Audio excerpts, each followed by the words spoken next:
علم لنا إلا ما علمتنا إنك أنت العليم الحكيم وتب علينا إنك أنت التواب الرحيم رب زدنا من نافع وفهما مستقيما وهداية للصلاة على القوة إلا بالله العلي العظيم لا حول ولا قوة إلا بالله العلي العظيم اللهم أننا علما نعرف به أوامرك ونعرف به سرعة الفهم وإلهام الملائكة المقربين وخلصنا من ظلمات الوهم وافتح علينا رحمتك وعلمنا أسرار حكمتك يا رب العالمين رب اشرح لنا صدرنا ولساننا واحلل عقدة من لساننا قال الشيخ المسلم تعالى نفعنا في الدارين sekian. Maka jika menjunjung oleh sesuatu yang menegakkan lalu. Maka jika mendinding oleh sesuatu yang menegahkan lalu, seperti pagar jarang, atau menegah lehat seperti pintu yang dikatuk,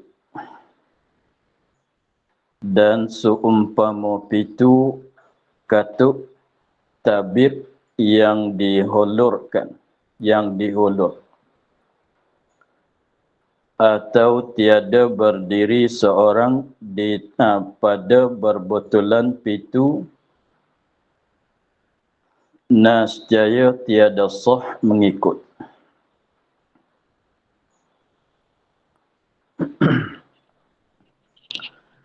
Maka jika mendinding oleh sesuatu yang menegahkan lalu, kita pada masalah imam dan makmum sama-sama pada padang atau binaan yang bukan masjid. Kelakuan yang keempat ialah, kita ulang balik sikit, kelakuan yang keempat ialah imam dan makmum pada lain daripada masjid. Adakala keduanya di dalam padang atau keduanya di dalam binaan. Daripada rumah atau madrasah, katalah surau pun masuk dalam kata lain daripada masjid. Maka syarat dianya ialah jangan lebih jauh daripada imam, dengan jauh daripada imam itu lebih pada 300 hasta. Itu syarat yang pertama. Dan syarat yang keduanya, jangan ada dinding antara imam dan makmum.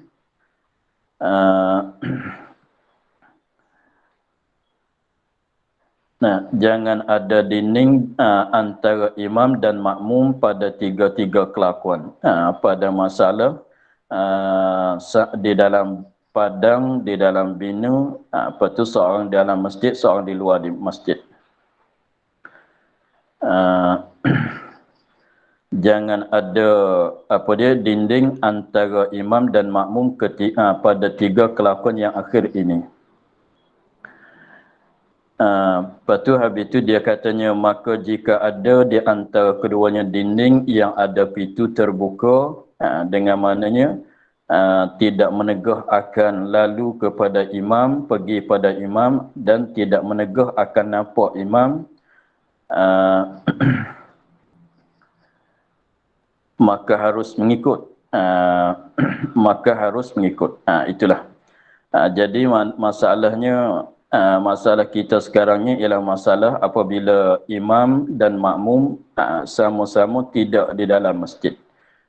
Tidak ada di dalam masjid tu, boleh jadi duduk pada padang, boleh jadi duduk pada di dalam binaan.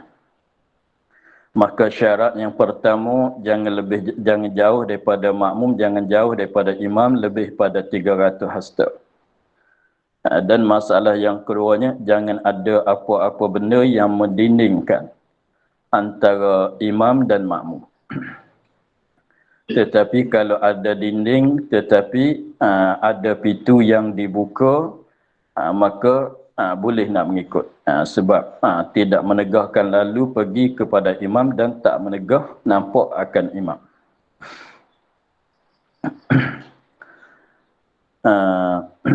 Maka di sini dia katanya, maka jika mendinding oleh suatu, maka jika mendinding oleh suatu, mendinding antara imam dan makmum, yang mana imam dan makmum itu bukan duduk di dalam masjid, bahkan di padang atau pada binaan.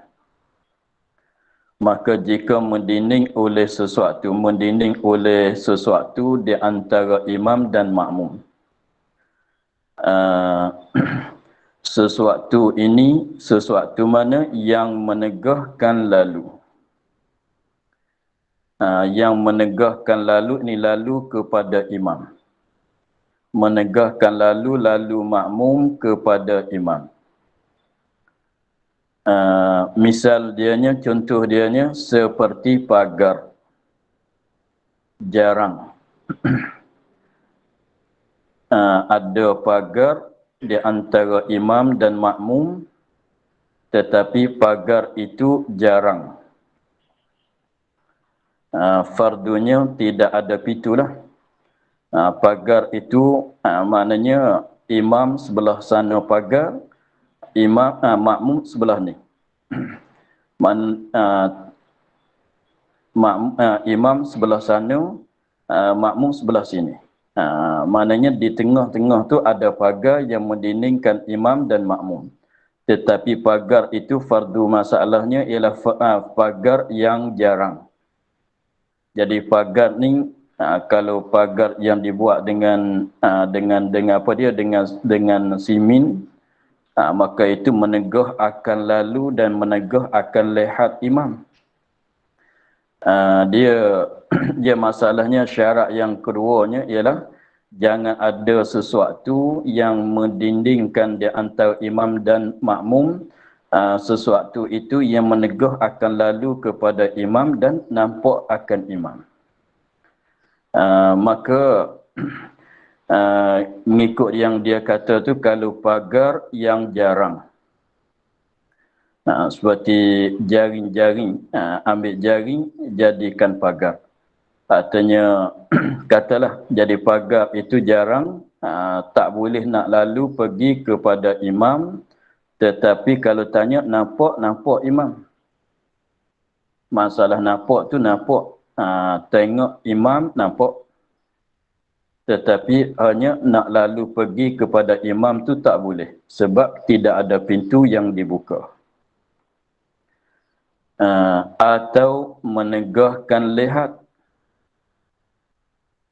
Jadi sesuatu yang mendindingkan, yang menyekatkan di antara imam dan makmum itu menegah akan lihat, tak nampak. Tapi kalau nak pergi itu boleh.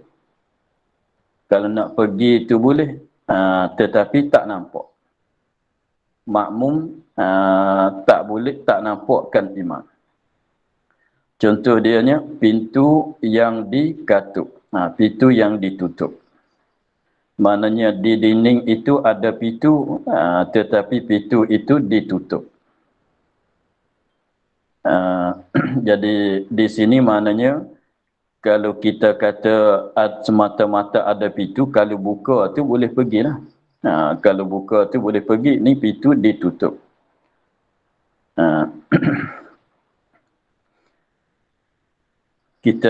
Kita jangan keliru dengan masalah masjid dulu. Dia di dalam masjid dulu, dia diluaskan, dibebaskan pada masalah masjid. Kalau ada dinding, di dinding tu ada pintu, di dinding tu ada pintu, walaupun pintu itu dikunci sekalipun dah boleh nak mengikut. Itu kalau di dalam masjid. Adapun di sini masalah kitanya di luar masjid, maknanya bukan masjid. Maka apabila makmum dan imam di luar masjid, maka jangan ada apa-apa yang menghalangkan, yang menyekatkan, yang mendindingkan di antara imam dan makmum. Lepas tu setengah daripada perkara yang menegahkan daripada mendindingkan imam dan makmum, satu bendanya ialah pagar yang jarang. Walaupun pagar yang jarang, kita boleh tengok kat celah-celah pagar itu akan imam, boleh nampak akan imam kat celah-celah pagar yang jarang itu. Tetapi tak boleh nak lalu pergi kepada imam. Artinya ada pagar, ada dinding, ada pintu. Tetapi pintu itu ditutup. Dengan sebab ada pagar ada pagar yang ada pintu yang ditutup, menyebabkan makmum tak nampak akan imam. Ditutup tu walaupun tidak dikunci. Sebab kalau dalam masjid ada pintu, janji ada pintu walaupun dikunci boleh buka. Jangan tutup, jangan paku kemas begitu ya. Adapun di sini masalahnya kalau ada pintu tetapi pintu ditutup. Kira katanya kita di belakang ni tak nampak akan imam di sebelah sana pintu. Begitu. Dan seumpama pintu katuk, mana seumpama seperti sama juga dengan pintu yang ditutup, tabir tirai. Tabir yang dihulurkan, yang dilabuhkan. Tabir yang dihulurkan.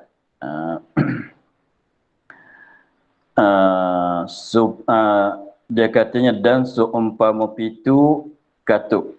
Mana seumpama pintu yang ditutup.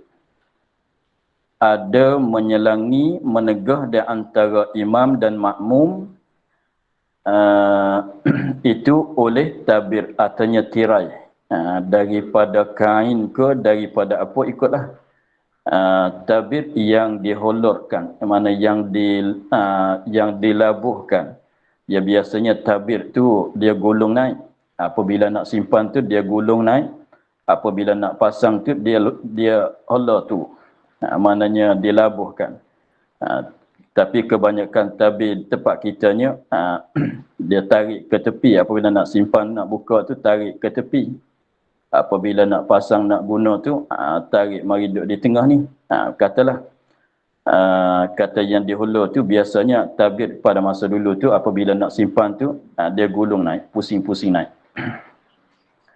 Maka tabir di sini sama juga dengan pintu yang ditutup. Sama tu pada pihak menegah akan nampak, melihat akan imam. Maksudnya begitu. Dan seumpama pintu yang katuk, tabir yang dihulurkan. Tabir yang dihulurkan ini menegah akan melihat oleh makmum akan imam. Menegah akan lihat makmum akan imam. Itu tabir. Sama dengan pintu yang ditutup. Atau tiada berdiri seorang pada berbetulan pintu. Yang dikatakan rabitah pada masalah yang lepas. Pada pengajian yang kita yang lepas. Atau tiada seorang berbetulan pintu. Tidak ada seorang yang duduk betul dengan pintu, duduk kat tepi pintu, duduk betul dengan pintu.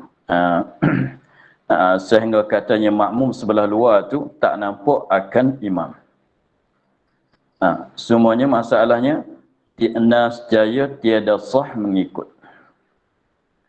Nasjaya tiada sah mengikut. Makmum nak mengikut imam tak boleh pada tiga masalah kita sini. Nasjaya tiada boleh mengikut. Sebabnya tidak boleh mengikut tu kalau kita kembali kepada masalah yang pertama, dia katanya jika mendinding oleh suatu yang menegah lalu seperti pagar yang jarang. Jadi kalau kita kira tu pagar yang jarang, boleh kita nak nampakkan imam, nak tengok imam, nak melihatkan imam yang sebelah sana tu, boleh. Tetapi cumanya kita nak pergi kepada imam. Fardunya nak lalu pergi dengan secara adat kepada imam tu tak boleh. Artinya ada pintu tetapi tengok dulu. Ini masalah pagar yang jarang dulu. Jadi tidak sah mengikut, dia katanya pada masa yang pertama jika mendinding oleh suatu yang menegahkan lalu. Walaupun boleh nak melihat, boleh nampak akan imam, cumanya dia tu menegah akan lalu, tak boleh nak pergi kepada imam. Dengan sebab tak boleh nak pergi kepada imam, maka tidak sah mengikut pada masa luar daripada masjid. Atau menegah lihat, dia syaratnya begitu. Ya, syarat dianya syarat masalah makmum dan imam di luar masjid ni, kena boleh pergi kepada imam, kena nampak imam. Kalau tak boleh nak pergi lalu pergi kepada imam, maka tidak sah mengikut. Artinya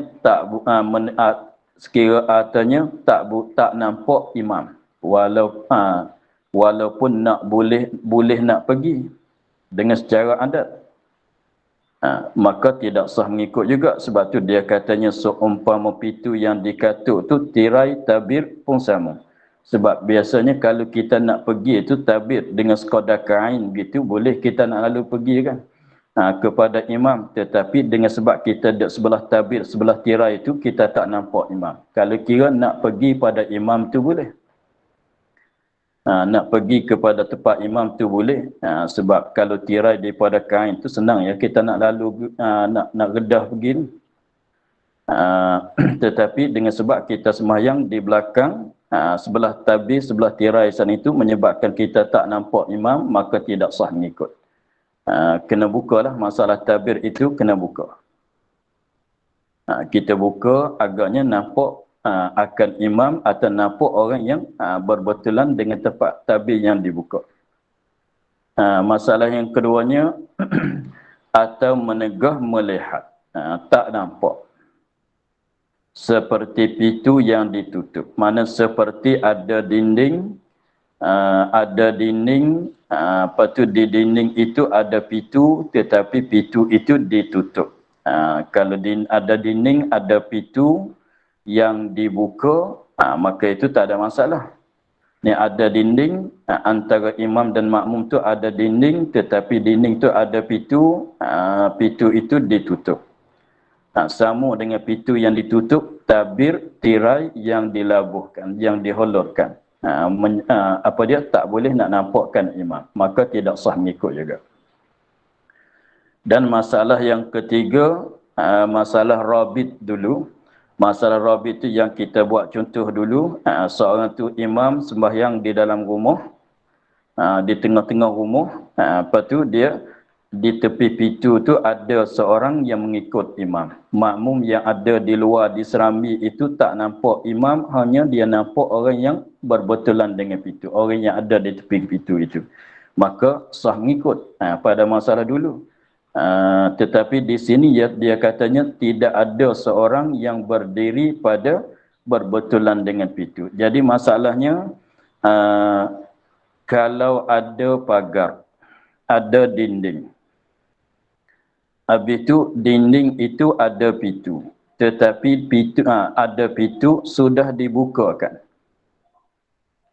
Ada dinding, ada pagar. Ada pintu di dinding itu, di pagar itu ada pintu. Pintu itu sudah dibukakan, tetapi kita tak nampak imam. Itu masalahnya. Tetapi kita tak nampak imam sebab terlindung. Dan dalam keadaan tak nampak imam tu, tidak ada siapa yang sembahyang di pintu itu. Maka semuanya tidak sah. Menyalahi masalah kita dulunya. Masalah kita dulu, kita buat rupanya ada seorang imam tu sembahyang di dalam rumah, di tengah-tengah. Maka sambung-sambung mari sehingga di tepi pintu itu ada dinding, ada pintu, tetapi di tepi pintu tu ada seorang yang sembahyang, dikatakan orang itu adalah rabit. Maka kita tak, walaupun kita tak nampak imam, kita nampak dia. Maka seolah katanya kita nampak dia tu pada seumpama kita sama dengan kita nampak imam. Maka boleh kita nak mengikut. Begitulah. Jadi bina di atas syarat katanya, jadi pendek katanya di antara kelakuan yang keempat, masalahnya imam dan makmum di luar masjid. Maknanya tidak duduk dalam masjid. Syarat jangan jauh lebih daripada 300 hasta. Itu satu syarat. Dan syarat yang keduanya, boleh terus kepada imam, boleh lalu pergi kepada imam. Ini boleh nak lalu pergi pada imam. Tak disuruhkan kita lalu.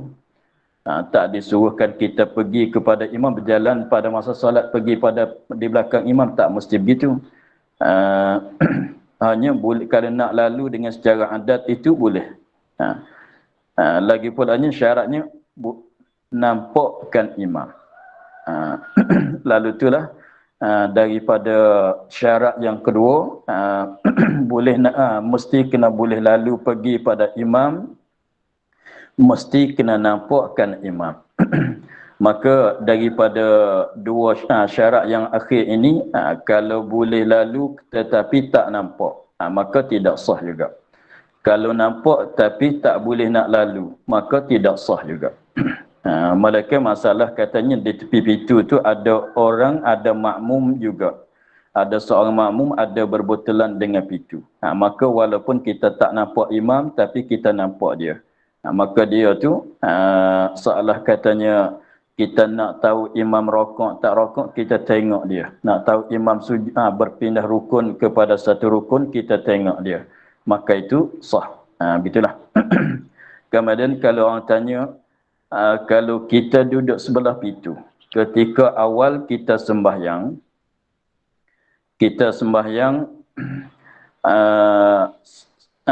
imam sebelah sana, kita sebelah ni. Tetapi ada dinding lah. Imam sebelah sana dinding, kita sebelah sini dinding. Di dinding tu ada pintu, kita nampak imam, boleh pergi kepada imam. Sebab pintu itu dibukakan. Pada awal-awal nak takbiratul ihram tu, imam duduk sebelah sana, kita duduk sebelah sini. Pintu ada, kita buka lah pintu itu. Selepas pada kita buka pintu, maka kita pun takbiratul ihram mengikut imam. Apabila kita takbiratul ihram mengikut imam, tiba-tibanya pintu itu pupuk dia angin tutup. Maka apa nak kata? Maka jawabnya tertutup pintu pada tengah-tengah sembahyang, maka itu tidak mudarat. Sekiranya kata kalau kita boleh tengok imam lagi. Walaupun pintu itu dah tutup, tetapi dengan sebab pagar itu jarang, kita boleh tengok imam lagi. Maka sah. Sebab dia syaratnya bagi nampak imam, bagi nampak imam tu pada awal-awal, boleh pergi kepada imam pada awal sembahyang. Adapun jadi kehilangan di tengah-tengah itu tidak ada masalah. Contohnya masalah ada rabit. Kita mengikut seorang imam yang ada di tengah rumah. Tetapi kita tak nampak, hanya kita nampak seorang yang jadi rabit sembahyang di tepi pintu. Lepas tu kita sembahyang di Serambi. Tiba-tibanya kita tak nampak imam, kita dah harapkan orang yang jadi rabit sembahyang di tepi pintu lah. Maka tengah-tengah sembahyang tu orang yang ada di berbetulan dengan pintu itu, dia sakit perut, dia berhenti sembahyang. Apabila dia berhenti sembahyang, kita tak nampak imam. Kalau kita tak nampak imam, kalau kita boleh berjalan pergi kepada imam, kita boleh berjalan masuk ke dalam sikit, sehingga kita boleh nampakkan imam, maka tidak membatalkan akan jemaah kita. Begitulah. Lepas tu masalah tabir. Ini kalau nak jadi masalahnya pada surau lah. Sebab surau tu bukan masjid.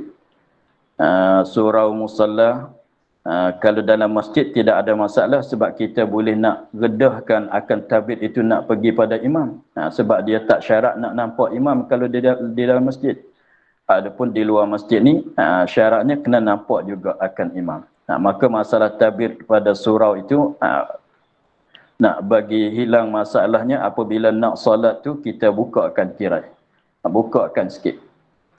Bukakan tirai tabir itu, bukakan sikit sehingga kita boleh nampakkan imam, artinya boleh nampakkan orang yang duduk berbetulan dengan tempat yang dibuka. Contohnya tirai tutup gitu, apabila kita nak solat, kita buka. apabila kita buka sikitnya, nampak orang yang di tepi. Orang yang berbetulan dengan tepat tirai yang dibuka tu. Sebab dia sama dengan pintu yang dibuka. Apabila kita nak solat tu, kita buka sehingga kita nampak akan orang yang di tepi. Artinya nampak imam sendiri atau nampak orang yang berbetulan dengan tempat yang dibuka itu. Maka dah memadai. Gitulah. Dan tiada mudarat batal seorang yang berbetulan pintu akan mereka yang di sisinya di sisi pintu. Yang kata tadi.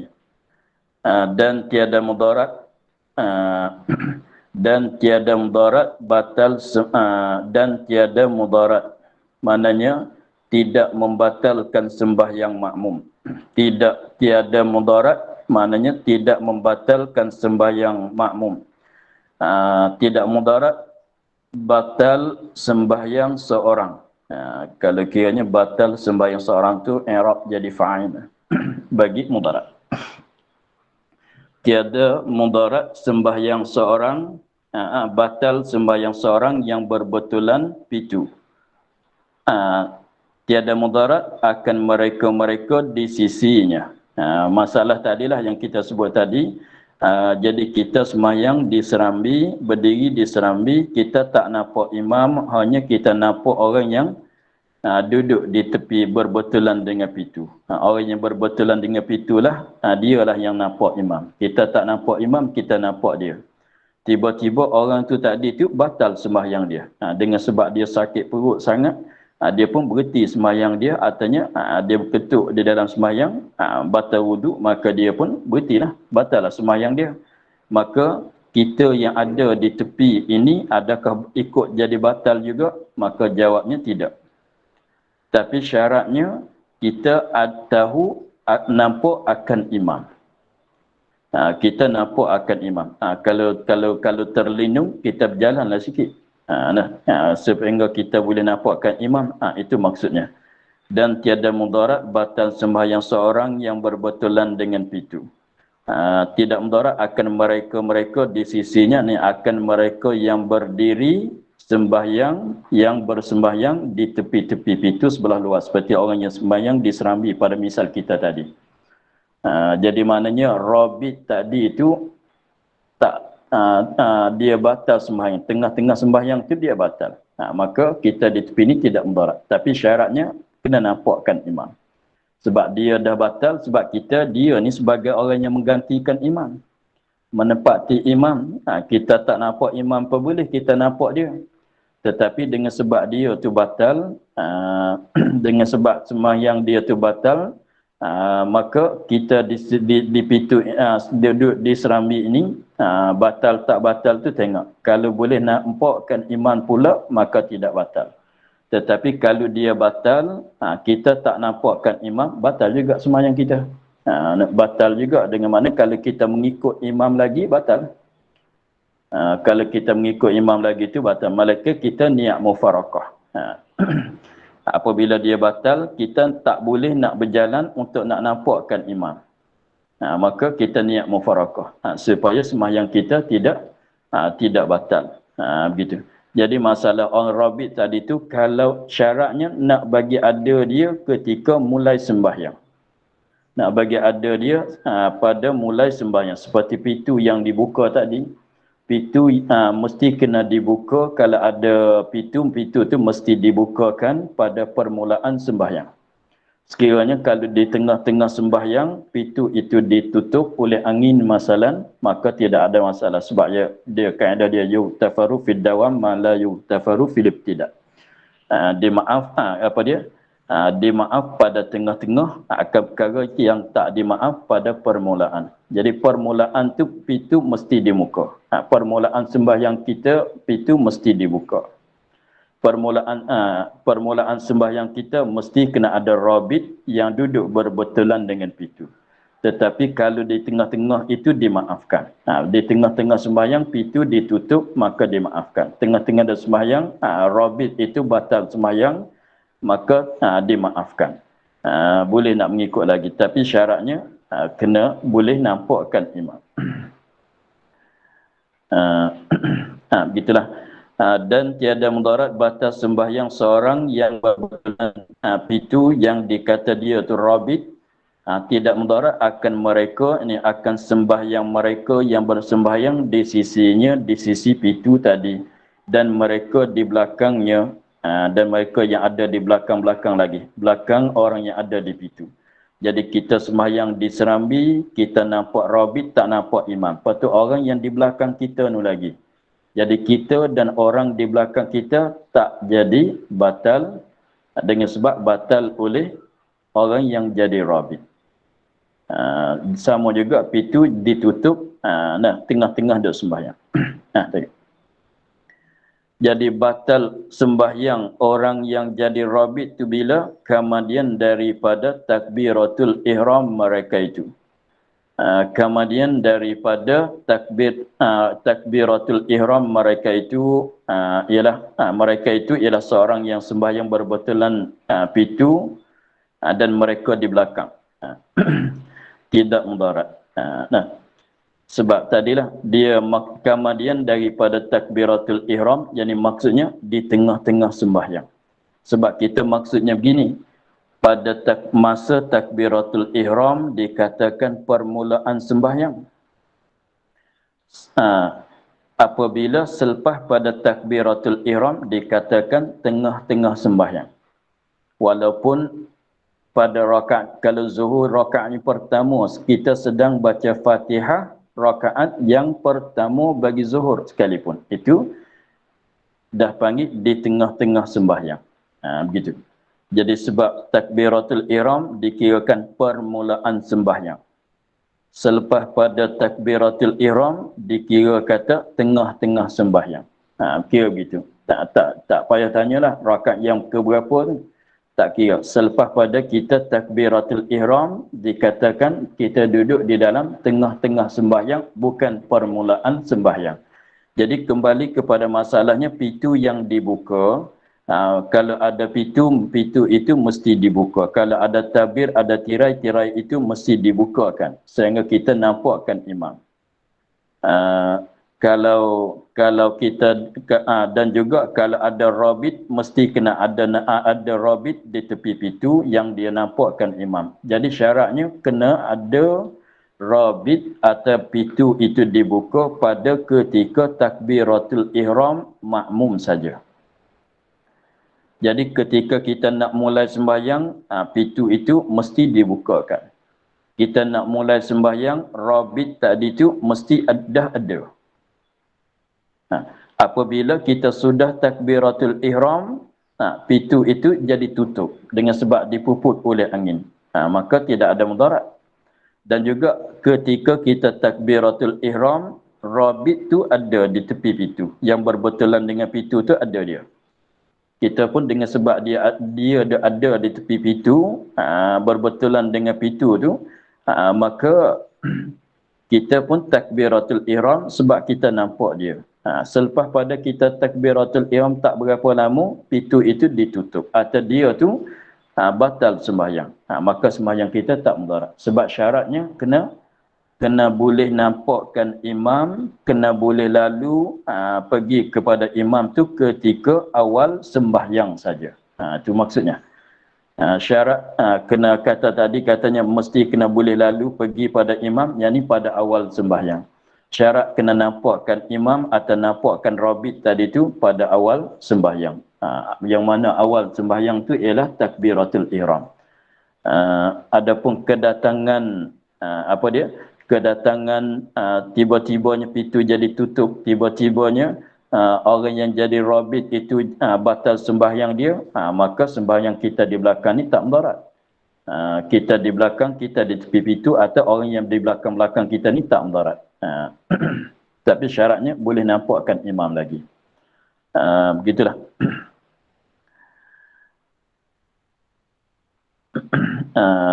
Kesemuanya masalah sembahyang di luar daripada masjid. Dan ketiga daripada 12 syarat bagi sah mengikut. Jangan lupa kita di dalam syarat sah mengikut. Syarat bagi sah mengikut. Bukan syarat bagi nak dapat fadilat. Adapun syarat bagi nak dapat fadilat tu kira jangan lebih daripada 3 hasta. Begitu. Dia di dalam bab jemaah ni dia ada tiga masalah yang besar-besarnya. Satunya masalah sah mengikut ke tidak sah. Satu masalah. Yang keduanya dapat fadilat 27 ke tak dapat.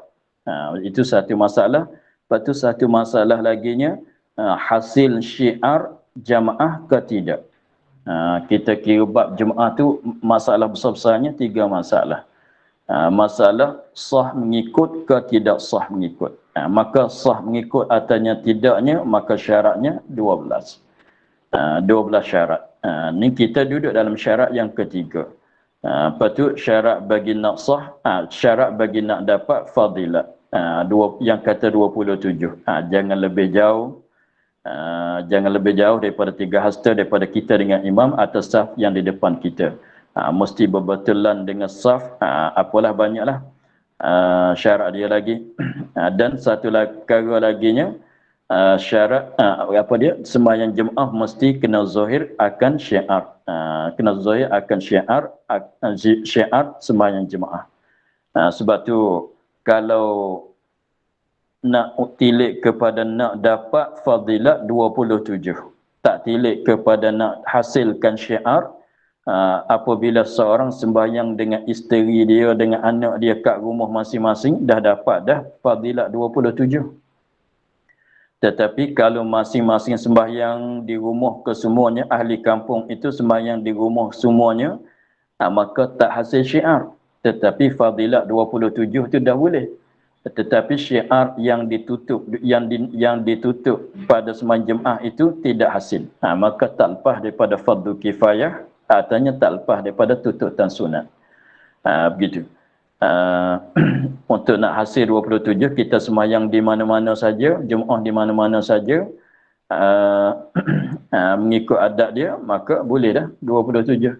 Tapi kalau semuanya sembahyang di rumah semua, tak ada siapa dia sembahyang di masjid di surau, maka tak hasil syiar.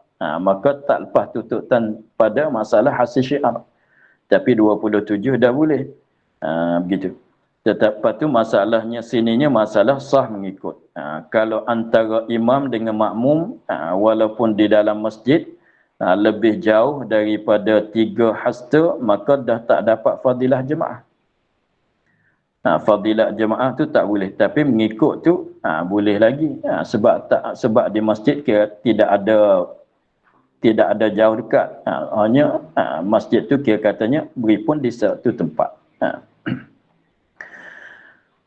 Dan ketiga daripada syarat-syarat sah mengikut, muafakat imam, muafakat makmum dan dengan imam pada segala sunat-sunat yang jahat menyalahinya. Syarat yang ketiga, muafakat. Muafakat mana sepakat. Buat dan tak buat. Kalau imam buat, kita mesti buat. Kalau imam tak buat, kita mesti tak buat. Itu muafakat imam dengan makmum. Di mana pada sunat-sunat. Kalau rukun memanglah kena buat. Kalau rukun mesti muafakat. Memanglah kalau tak cukup rukun mana nak sah sembahyang. Ni pada masalah sunat. Pada masalah sunat. Kalau rukun tak jadi syarat sebab dia masuk dah wajib dah. Sebab kalau imam baca Fatihah, kita pun kena baca. Kalau dia tak menanggung. Kalau imam rokok, kita pun rokok. Sebab itu kesemuanya rukun mesti dibuat setiap orang. Makmum ke imam ke mesti dibuat ke semuanya. Mereka setengah pada masalah makmum masbuk, Fatihahnya tak dibaca pun boleh dengan sebab ditanggung oleh imam. Di sini, tetapi yang kita nak cakap sekarangnya ada setengah-setengah sunat. Setengah-setengah sunat makmum mesti sepakat dengan imam pada buat dan pada tinggal. Sekiranya kalau tak sepakat itu nampak jadi keji sangat. Sebab tu dia katanya muafakat makmum dengan imam pada segala sunat. Pada segala sunat-sunat, pada buatkan sunat dan pada tinggalkan sunat-sunat yang jahat. Maknanya jadi keji. Jadi keji, jadi tak cermin, jadi huduh lah. Menyalahinya, yakni menyalahi makmum akan imam. Jadi seperti sujud tilawah. Maka sujud tilawah kalau imam sujud, kita tak sujud. Sujud tilawah. Kalau fardunya nak bagi rupa, nampak rupa jahat dulu. Imam sujud tilawah, kita tak sujud. Walaupun sujud tilawah adalah sunat pada hukum asalnya. Sujud tilawah adalah sunat pada hukum asalnya. Tetapi nisbah bagi kita makmum, kalau imam sujud, mesti kita sujud. Kalau imam tak sujud tilawah, maka kita tak boleh sujud. Sebabnya wajib muafakat kita dengan imam pada masalah sujud tilawah. Sekiranya kalau imam tak sujud, kita sujud. Mana kita menyalahi dengan imam. Maka menyalahi kita dengan imam pada masalah sujud tilawah ni nampak keji di dalam ikutan sembahyang kita. Jadi kita niat nak jadi makmum dia, dia tak buat, kita buat. Nampak mana pandai kita pada dia pulaknya. Dia buat, kita tak buat. Macam mana kata kita nak ikut dia? Kalau nak ikut dia, dia buat, kita mesti kena buat lah. Kalau dia tinggal, kita mesti kena tinggal lah. Itu maksudnya. Maksud katanya, jahat menyalahi. Maknanya tak sepatutnya kita jadi makmum dia. Tak sepatut dengan kita jadi makmum dia. Sepatutkan dengan kita jadi makmum dia, dia buat-buat lah. Dia tinggal-tinggal lah. Begitu. Jadi sedikit tentang hukum sujud tilawah. Dia sujud tilawah kalau kita kira asal hukumnya adalah sunat. Tetapi kita ingat begini, pada masa kalau ni cakap pada masa kita sembahyang. Kalau di luar sembahyang memanglah tak ada masalah. Nak sujud tak nak sujud pun sebab dia sunat. Ni masalah kita di dalam sembahyang. Kalau kita di dalam sembahyang, kita jadi imam, kita sembahyang seorang diri. Kita sembahyang seorang diri, artinya kita jadi imam, maka sujud tilawah adalah sunat terhadap kita jadi imam, terhadap kita sembahyang seorang diri. Tetapi apabila kita jadi makmum, apabila kita jadi makmum orang, maka sekiranya kalau imam kita baca ayat sampai tepat disunatkan sujud tilawah, imam turun sujud tilawah. Maka sujud tilawah nisbah kita makmum yang imam sujud, maka adalah wajib. Maka adalah wajib. Dengan sebab imam kita sujud, kita wajib kena sujud juga. Sebab kalau tak sujud, maknanya kita membatalkan sembahyang kita, jadi haram. Jadi wajiblah kita kena sujud. Kalau tak sujud bersama dengan imam, maka haram kita, serta membatalkan sembahyang. Jadi pendek katanya, sujud tilawah di dalam sembahyang bagi makmum, sujud tilawah pada masalah nisbah bagi orang yang jadi makmum, yang sujud oleh imam, yang sujud oleh imamnya, maka sujud tilawah itu adalah wajib. Sujud tilawah itu adalah wajib untuk makmum yang sujud tilawah oleh imam. Adapun orang yang sembahyang jadi imam, orang yang sembahyang seorang diri, maka sujud tilawah itu adalah sunat semacam mana dia di luar sembahyang. Begitu.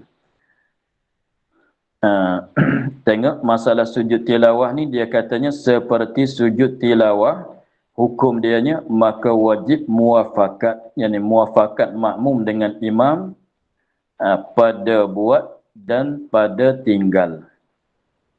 Apa maksudnya? Kalau imam buat, mesti kita buat.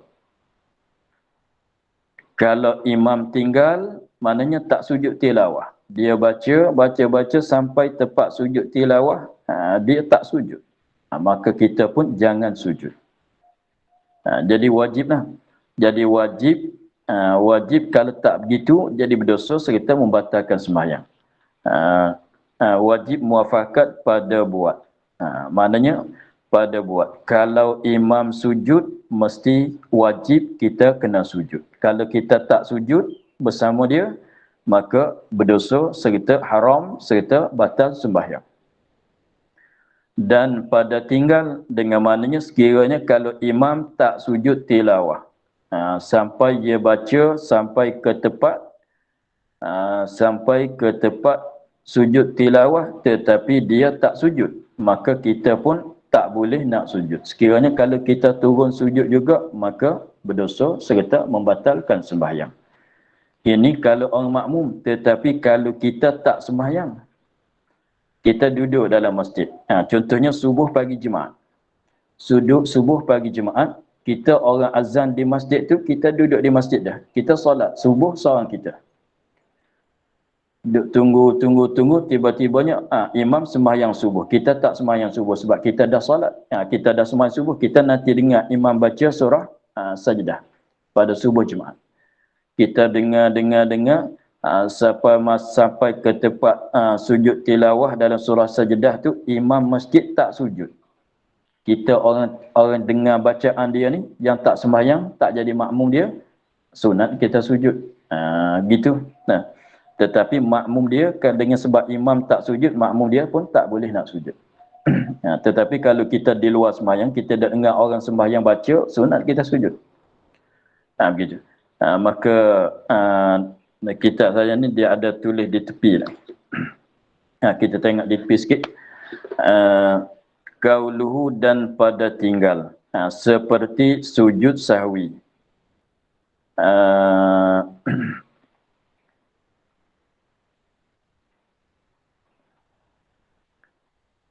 Dia ada tambah. Dan seperti sujud sahwi, maka wajib padanya muafakat pada buat, tiada pada tinggal. Maka apabila meninggalkan dia oleh imam, sunat bagi makmum sujud kemudian daripada salam imam dan sebelum daripada salamnya. Ini masuk masalah sujud sahwi pula.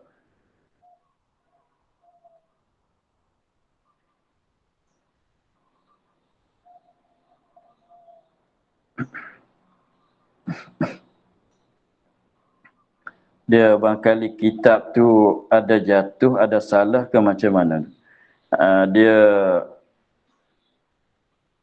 Dia kata wajib muafakat seperti sujud tilawah, maka wajib muafakat pada buat dan pada tinggal. Lepas tu dia sambung, dia kata dan tasyahud awal. Wajib muafakat pada buat. Ini tak, rasanya tak betul kitab.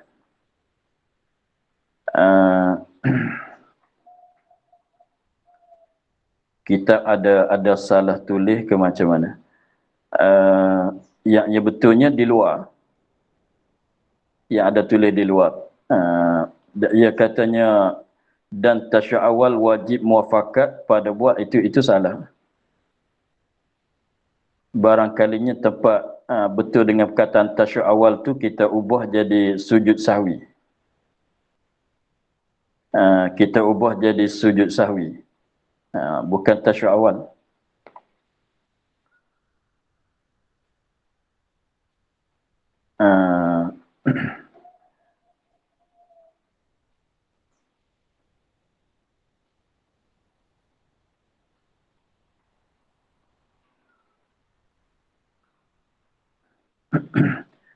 Nanti kita susun balik.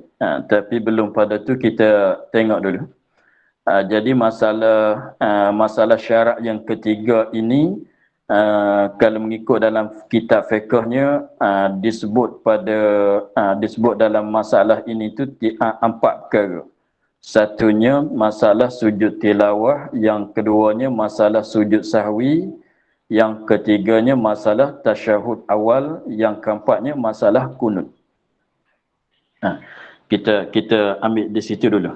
Jadi masalahnya yang cakap katanya sunat muafakat makmum dengan imam pada segala sunat yang jahat menyalahi, dia ada cakapnya pada 4 masalah. Satunya masalah sujud tilawah. Yang keduanya masalah sujud sahwi. Yang ketiganya masalah tasyahud awal. Lepas tu tambah laginya masalah kunut. Tetapi kunut ini kalau kiranya tak masuk. Maka yang pertamanya sujud tilawah. Sujud tilawah wajib muafakat imam dengan makmum pada buat dan pada tinggal. Seperti dihuraikan tadi. Sujud tilawah wajib muafakat oleh makmum dengan imamnya pada buat dan pada tinggal. Mana imam buat mesti kena buat, imam tinggal mesti kena tinggal. Itu masalah sujud tilawah. Sujud tilawah. Seperti dia katanya, maka wajib muafakat pada buat dan pada tinggal. Kemudian sujud sahwi. Sujud sahwi. Sujud sahwi barangkali dia di tepi itu dia tambah kot. Dia dah betulkan kitab. Sujud sahwi dia katanya maka wajib padanya muafakat pada buat, tiada pada tinggal. Wajib muafakat makmum dengan imam pada buat, tiada pada tinggal. Dengan maknanya kalau imam sujud sahwi, maka kita wajib kena sujud. Kalau imam sujud sahwi, maka wajib kita sujud. Itu mana katanya,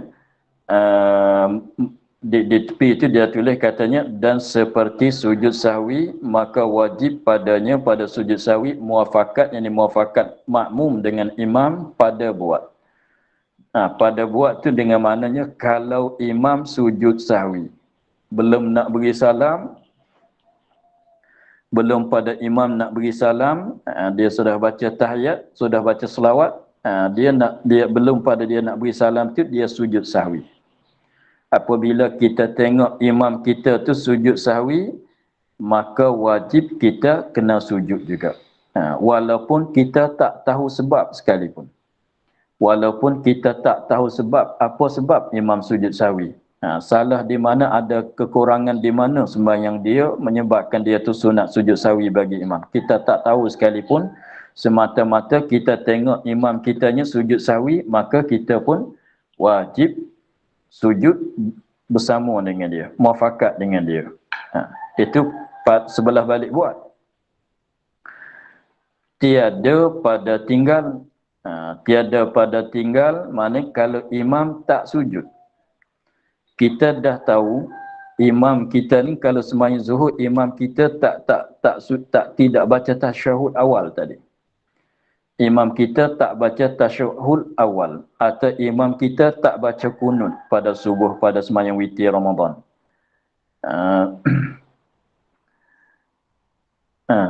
Imam kita tak baca kunut, artinya tak baca kunut, artinya imam kitanya tak sujud sahwi, tidak duduk tasyahud awal. Kita tahulah katanya tadi belum pada dia nak beri salam, sunat bagi dia sujud sahwi. Tiba-tibanya dia tak sujud sahwi, dia beri salam terus. Maka apabila imam tinggal, kita nak buat macam mana? Tapi dia katanya pada tinggal tak wajib muafakat. Maka cara kitanya apabila meninggalkan dia oleh imam, maka apabila meninggalkan dia akan sujud sahwi oleh imam, sunat bagi makmum sujud kemudian daripada salamnya, yakni salam yang pertama. Kemudian daripada salam imamnya, yakni salam yang pertama, dan sebelum daripada salamnya, salam makmum. Jadi kita sembahyang bersama dengan imam pada sembahyang subuh, imam tak baca kunut. Dia tak baca kunut, tiba-tiba apabila tahiyat akhirnya, dia terus beri salam. Apabila dia terus beri salam, kita tunggu sekejap. Kalau kita nak sujud sahwi lah. Kalau kita nak sujud sahwi, kita tunggu sekejap, nanti dia selesai daripada beri salam yang pertama. Dengan sebab apabila imam selesai daripada beri salam yang pertama, kita dah putus dengan dia. Sebab sembahyang dia dah selesai, kita dah putus dengan dia. Maka disunat kita makmum sujud sahwi, tapi belum pada kita nak beri salam. Begitulah. Jangan apabila imam as-salatu kita turun sujud dah. Itu jangan begitu. Nanti kita tunggu dia selesai pada assalamualaikum warahmatullah. Kita boleh nak turun sujud lah. Kalau nak ambil sunat juga. Begitu. Jadi maknanya kalau imam buat, mesti kita kena buat. Kalau imam tinggal, kita tak mesti tinggal. Kalau imam buat, wajib kita kena buat. Kalau tidaknya, batal sembahyang. Tak buat tu macam mana? Misalnya imam tu tinggal tasyahud awal. Belum pada dia nak beri salam, dia turun sujud sahwi. Sudah bangkit pada sujud sahwi, apabila dia turun sujud sahwi, kita tak turun sujud bersama dengan dia. Apabila dia bangkit daripada sujud sahwi, nak beri salam, apabila dia bangkit daripada sujud sahwi, maka batal sembahyang kita. Sebab salah kita tak buat seperti yang dia buat. Begitulah. Tetapi kalau dia tinggal, dengan maknanya dia tak sujud sahwi, ada sebab yang mensunatkan dia sujud sahwi tapi dia tak sujud.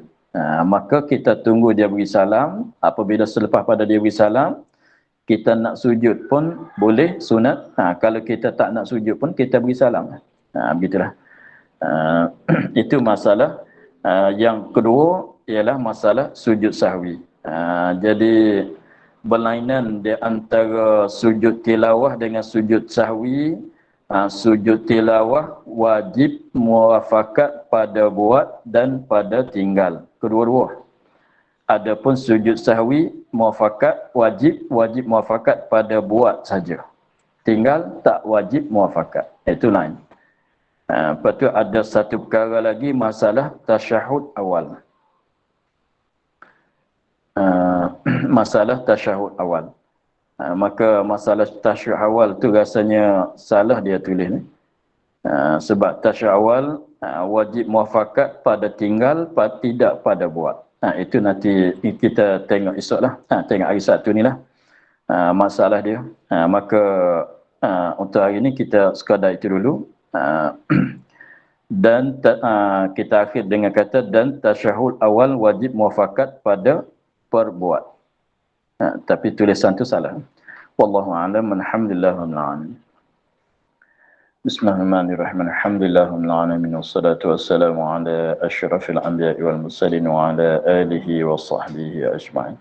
اللهم افتح علينا فتوح العارفين ونور قلوبنا بنورك الكريم واجعل عملنا خالصة لوجهك الكريم اللهم إنا نستودعك ما قرأناه وما حفظناه